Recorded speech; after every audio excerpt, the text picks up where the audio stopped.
ஆண்குறி வளர்ச்சிக்கான சிகிச்சை முறைகள் என்ன? அதன் விளக்கங்கள் என்ன? ஒரு நேயர் கேட்டிருக்கிறார்.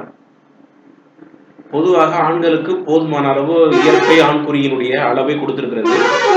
ஒரு சராசரி ஆண்குறியின் நீளம் 5.3 inches. இது போதுமான அளவு ஒரு பெண்ணை திருப்திப்படுத்தும் அளவிற்கு சராசரியினுடைய அளவு. ஒரு சிலருக்கு ஆண்குறி பார்ப்பதற்கு சிறியதாக தோன்றும். ஆனால் விறைப்பு நிலையில் போதுமான அளவு விறைத்து நீளும். சிலருக்கு பார்ப்பதற்கு நீளமாகவே தெரியும். விறைப்பு நிலையில் அவர்கள் அதைவிட பெரிய அளவு பிரம்மாண்டமான ஒரு விறைப்பை அவர்களால் அடைய முடியாது. இன்னும் சொல்ல போனால் செக்ஸ் உறவிற்கும் செக்ஸ் பெண்ணை உச்சநிலை கொண்டு திருப்தி அடைய வைப்பதற்கும் ஆண்குறியினுடைய அளவிற்கும் எந்த சம்பந்தமும் இல்லை.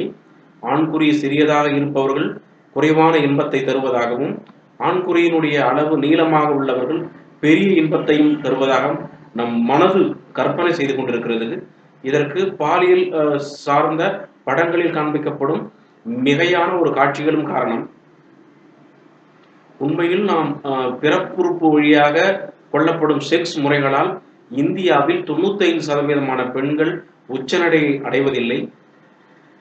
ஏனென்றால் உச்சநிலை அடைவதற்கான வழிமுறைகள் வேறு. சராசரி செக்ஸ் நிலைகளில் பெண்ணை இன்ப நிலைக்கு கொண்டு செல்லும் வழிமுறைகள் நிறைய உள்ளன. அதனால் பெண்ணுடைய செக்ஸ் இன்பத்திற்கும்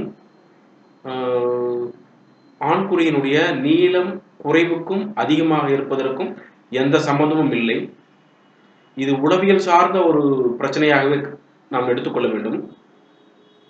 உங்களுக்கு செக்ஸ் ஈடுபாட்டில் அளவு குறைபாடு காரணமாக இன்பம் குறைகிறது என்று நீங்கள் மனதளவில் பாதிக்கப்பட்டிருந்தால் அதற்கு மனநல சார்ந்த கவுன்சிலிங் அவசியம். இல்லை என்றால் உங்களுக்கு அதுவே ஒரு ஆண்மை குறைவு போன்ற பிரச்சனையை எடுத்துக்கொண்டு வரும்.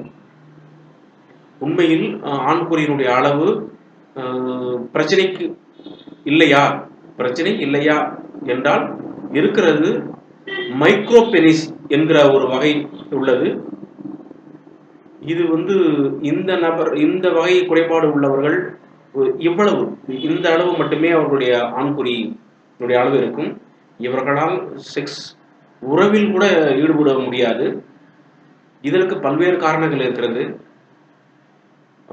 ஹார்மோன், டெஸ்டோஸ்டிரான் ஹார்மோன், இந்த மாதிரியான ஹார்மோன் பிரச்சனைகள் ஒரு முக்கிய காரணம்.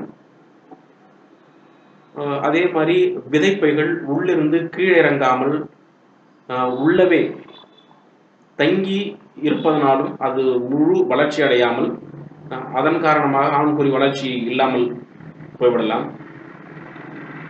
இதற்கு அவசியம் சிகிச்சை முறைகள், ஏராளமான சிகிச்சை முறைகள் உள்ளன. டெஸ்டோஸ்டிரான் ஹார்மோன், இந்த மாதிரியான ஹார்மோன் வகைகளை கொடுப்பதன் மூலமும் அவர்கள் இயல்பு நிலைக்கு அவர்களுடைய ஆண்குறியை கொண்டு வர நிறைய வாய்ப்பு இருக்கிறது. அது இல்லாமல் உடல் பருமன் அதிகமாக இருப்பவர்களுக்கு ஆண்குறி நம் மேல் தோளில் இருந்து வருவதில்லை, உள்பகுதியிலிருந்து தான் ஆண்குறி வெளிவருகிறது. சராசரியாக தொப்பை அதிகமாக இருப்பவர்களுக்கும் கொழுப்பு அதிகமாக ஆண்குறி அதிகமாக இருப்பவர்களுக்கும் ஒரு உதாரணத்திற்கு ஒரு வயிறினுடைய அளவு ஒரு 3 inches கொழுப்பின் காரணமாக வெளியில உங்களுக்கு அந்த கொழுப்பு படிமானம் உங்களுடைய ஆண்குறியை மறைத்திருக்கிறது என்றால், ஒரு 6 inch உள்ள ஒரு ஆண்குறி 3 inch கொழுப்பால் மறைந்திருந்தால் மீதம் உள்ள 3 inch ஆண்குறி மட்டுமே வெளியில் தரும். இது குறைபாடல்ல, கொழுப்பின் காரணமாக மறைத்திருக்கிறது. இதன் காரணமாக டெஸ்டோஸ்டிரான் ஹார்மோன் ஈஸ்ட்ரோஜன் ஹார்மோனாக மாற்றப்படுகிறது. கொழுப்பு அதிகமாக இருப்பதன் காரணமாக அது பல்வேறு வேதியியல் மாற்றங்களை அடைந்து ஆண் ஹார்மோன் பெண் ஹார்மோனாக மாறிவிடுவதால் ஆண்மை குறைவு போன்ற பிரச்சனைகள் ஏற்படலாம். ஏராளமான சிகிச்சை முறைகள் உள்ளன. கவலை வேண்டாம். இதை முழுமையாக குணப்படுத்த முடியும்.